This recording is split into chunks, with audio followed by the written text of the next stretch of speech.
নারকেলি কচু ভাজার এই রেসিপিটি যদি আপনার পাতে থাকে তাহলে আশা করছি আর কোনো ধরনের কারি আপনাকে খুঁজতে হবে না, কারণ এটা এতটাই মজাদার হয় যে একবার খেলে বারবার খেতে ইচ্ছা হবে।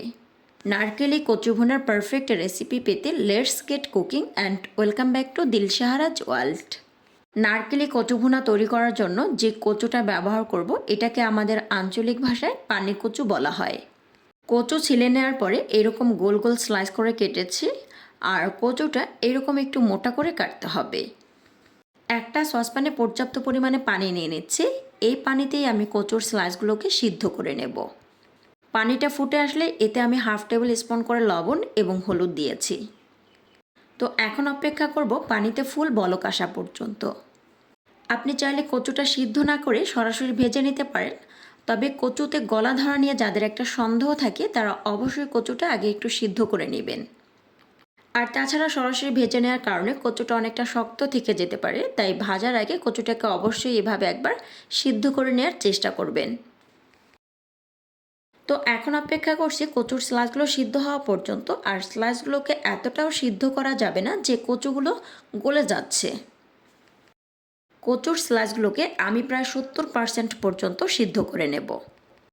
একটা চপড স্পুন অথবা একটা টুথপিক দিয়ে এভাবে একটু খুঁচিয়ে দেখতে পারেন। দেখে নিশ্চয় বুঝতে পারছেন যে কচুর স্লাইসগুলো একদম গলে যায়নি বা একদম কাঁচাও রয়নি। তো এখন এই কচুর স্লাইসগুলোকে একটি স্ট্রেনারে রেখে পানিগুলোকে নিংড়ে নেব। এ পর্যায়ে কচুর স্লাইসগুলোকে ঠান্ডা পানি দিয়ে ধোয়ার কোনো দরকার নেই। একটা সসপ্যানে কচু ভাজার জন্য পরিমাণ মতো তেল নিয়ে নিচ্ছি। তেলটা যখন গরম হয়ে আসবে এ পর্যায়ে এসে কচুর স্লাইসগুলোকে দিয়ে একটু লালচে ব্রাউন করে ভেজে নিতে হবে। যেহেতু কচুর স্লাইসগুলোকে আমি লবণ এবং হলুদ দিয়ে সিদ্ধ করেছিলাম, তাই কচুটা ভাজার সময় কিন্তু কোনো ধরনের লবণ বা হলুদ ব্যবহার করিনি। এক স্লাইস কচু নিয়ে একটু দেখিয়ে দিচ্ছি যে ভাজার পর কচুর কালারটা আসলে কীরকম হবে। এর থেকে বেশি লাইট কালার করতে গেলে কিন্তু কচুটা খেতে খুব একটা ভালো লাগবে না। একই তেলে আমি 1/4 টিস্পুন দিয়ে দিচ্ছি আস্ত জিরা। আর আস্ত জিরার ফ্লেভারটা ভীষণ সুন্দর আসে। জিরাটাকে আমি 30 সেকেন্ডের মতন একটু ভেজে নিচ্ছি। 2 টেবিল স্পুন দিয়েছি পেঁয়াজ বাটা, আর 1 টেবিল স্পুন করে দিচ্ছি আদা বাটা এবং রসুন বাটা। এখানে আমি 5-6টি কাঁচামরিচকে এভাবে একটু ভেঙে নিয়েছি। একদম মিহি করে বাটার কোনো দরকার নেই। কাঁচামরিচ বাটাটা দেওয়ার কারণে খুব সুন্দর একটা ফ্লেভার পাবেন, আর টেস্টটা তো সুন্দর আসবে। 1/2 টেবিল স্পুন করে দিয়েছি হলুদ গুঁড়া এবং লাল মরিচের গুঁড়া। এরপর মশলাগুলোকে খুব ভালো করে একটু ভুনে নিচ্ছি। 1/2 টেবিল স্পুন করে দিয়েছি লবণ এবং ধনিয়ার গুঁড়া। এখন মশলাটাকে ততক্ষণ পর্যন্ত ভুনে নেব যতক্ষণ পর্যন্ত এর ভিতরে কোনো ধরনের কাঁচা স্মেল না থাকে।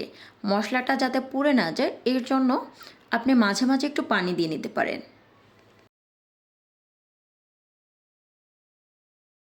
আমি এখানে প্রায় 3 টেবিল চামচের মতন নারকেল বাটার ব্যবহার করছি।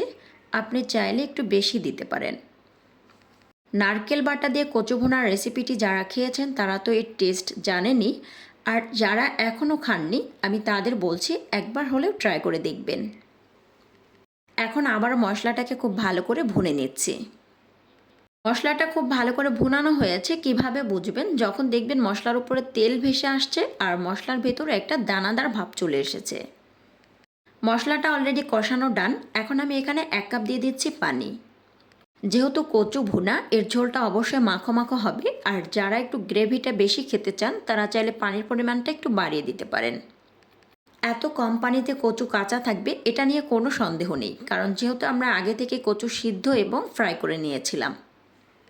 তো পানিতে বলক চলে আসার পরে কচুগুলোকে দিয়ে দিচ্ছি। এরপর একটি ঢাকনা দিয়ে কচুর স্লাইসগুলোকে কুক করে নেব টানা 10 মিনিটের জন্য। এ পর্যায়ে কিন্তু চুলার আঁচ হাই থেকে মিডিয়ামে থাকবে। কচুটা কিন্তু অলমোস্ট কুক করা ডান, আর দেখে নিশ্চয় বুঝতে পারছেন যে এটা দেখে কতটা লোভনীয় লাগছে। চাইলে এ পর্যায়ে কিছু ধনেপাতা কুচি ছড়িয়ে দিতে পারেন, এতে করে টেস্টটা ভালো আসবে। আজকের ভিডিওটি নিশ্চয়ই আপনাদের অনেক ভালো লেগেছে, আর ভালো লেগে থাকলে অবশ্যই আপনার ফ্রেন্ড এবং ফ্যামিলির সাথে শেয়ার করবেন। আপনারা দেখছিলেন দিলশাহারাজ ওয়ার্ল্ড। এইরকম সুন্দর সহজ এবং সুস্বাদু রেসিপি পেতে দিলশাহারাজ ওয়ার্ল্ডের সাথেই থাকবেন। ভিডিওটি ভালো লাগলে একটি লাইক করবেন এবং চ্যানেলটিতে সাবস্ক্রাইব করে পাশে থাকার আমন্ত্রণ করছি।